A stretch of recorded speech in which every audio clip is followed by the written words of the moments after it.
Hello friends, Indrani's কিচেনে আপনাদের স্বাগত। আবার হাজির হয়ে গেছি আরও একটা নতুন রেসিপি নিয়ে। ভিডিওটা স্কিপ না করে দেখার অনুরোধ রইল, দেখতে থাকুন। আজ আমি রান্না করব সর্ষে বাটা দিয়ে চারাপোনা মাছ। এর জন্য আমি 6 পিস চারাপোনা মাছ নিয়ে নিয়েছি, দেখতে পাচ্ছেন। এবার আমি মাছগুলোকে ভালো করে কেটে ধুয়ে নুন হলুদ মাখিয়ে তারপরে আপনাদের দেখাচ্ছি, দেখতে থাকুন। দেখুন, যে 6টি চারাপোনা মাছ আমি দেখিয়েছিলাম সেগুলো ভালো করে কেটে ধুয়ে নুন হলুদ মাখিয়ে রেখেছি। এই যে এবার কি কি মশলা লাগবে সেগুলো পরপর দেখাচ্ছি। সবার প্রথমে দেখাচ্ছি রান্নার জন্য নিয়েছি সর্ষের তেল, সর্ষে পেস্ট করে নিয়েছি। এই যে ধনে পাতা নিয়ে নিয়েছি কুচি করে, ওপরে ছড়িয়ে দেবো মাছে, দেখবেন। আর যে মশলা নিয়েছি সেগুলো দেখাচ্ছি। শুকনো লঙ্কার গুঁড়ো, হলুদ গুঁড়ো আর নুন পরিমাণ মতো ব্যবহার করবেন। ফোড়নের জন্য নিয়েছি কালো জিরা আর শুকনো লঙ্কা, দেখতে থাকুন। দেখুন, এবার সব মশলাগুলো একসাথে নিয়ে জল দিয়ে পেস্ট করবো। এই যে পেস্ট করে নিচ্ছি, মশলার পেস্ট রেডি, দেখতে থাকুন। কড়াই গরম হয়ে গেছে, এবার সর্ষের তেল রান্নার জন্য দিয়ে দিচ্ছি, দেখতে থাকুন। এবার আমি তেলে মাছগুলো ভেজে নেব প্রথমে। এই যে তেলে মাছগুলো দিয়ে দিচ্ছি। প্রথমে 3টে মাছ ভেজে নিচ্ছি, তারপরে আরও 3টে মাছ ভাজবো এক এক করে। দেখুন, এক পাশ মাছ ভাজা হয়ে গেছে, এবার আরেকটা পিঠ আমি উল্টে দিচ্ছি। এই যে দেখুন, পুরো ব্রাউন হয়ে গেছে, দেখে বুঝতে পারছেন মাছ ভাজা হয়ে গেছে। এবার এই পাশটা ভেজে আমি তুলে নেব।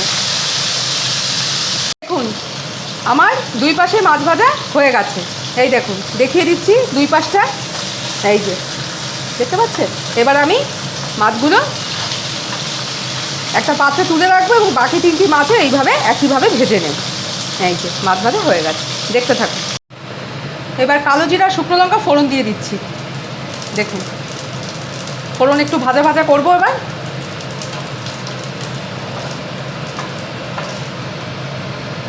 ফোড়ন ভাজা ভাজা হয়ে গেছে, এবার আমি মশলার পেস্ট ঢেলে দিচ্ছি। দেখুন, এবার অল্প নাড়বো, সর্ষে বলে বেশি কিন্তু ভাজা যাবে না। অল্প নেড়ে আমি জল দিয়ে দেবো, দেখতে থাকুন। রান্না চলছে, দেখতেই পাচ্ছেন। কেমন লাগে আমার ভিডিও দেখতে জানাবেন। আপনাদের কোনো পছন্দের রেসিপি থাকলেও জানাবেন, কমেন্ট করে জানালে বুঝতে পারবো আপনাদের মতামত, দেখতে থাকুন। এইবার জল দিয়ে দিচ্ছি, দেখুন।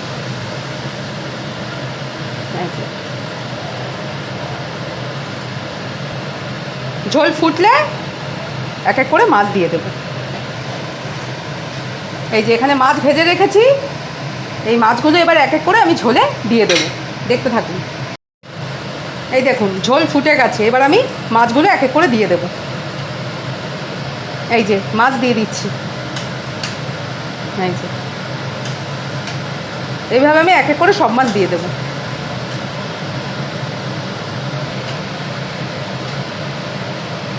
সমস্ত মাছ আমি দিয়ে দিলাম, 6খানা মাছই।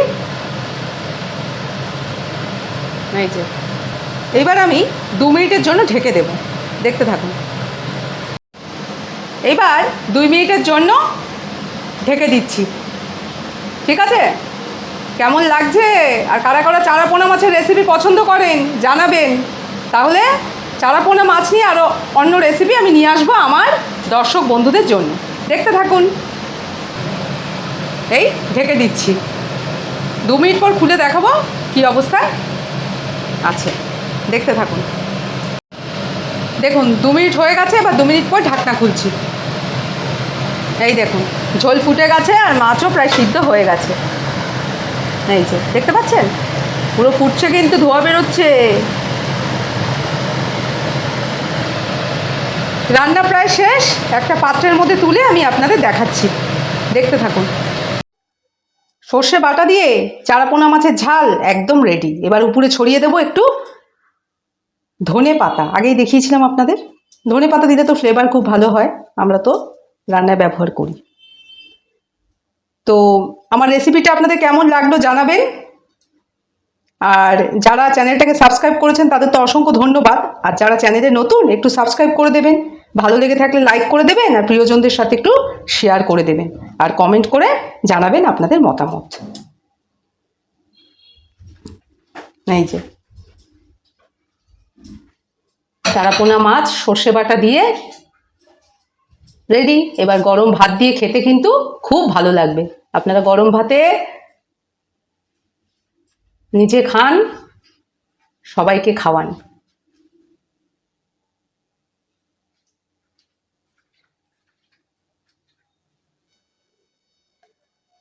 আজ তাহলে ভিডিওটা এখানেই শেষ করছি।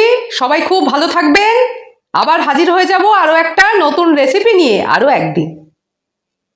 আজ তাহলে টাটা।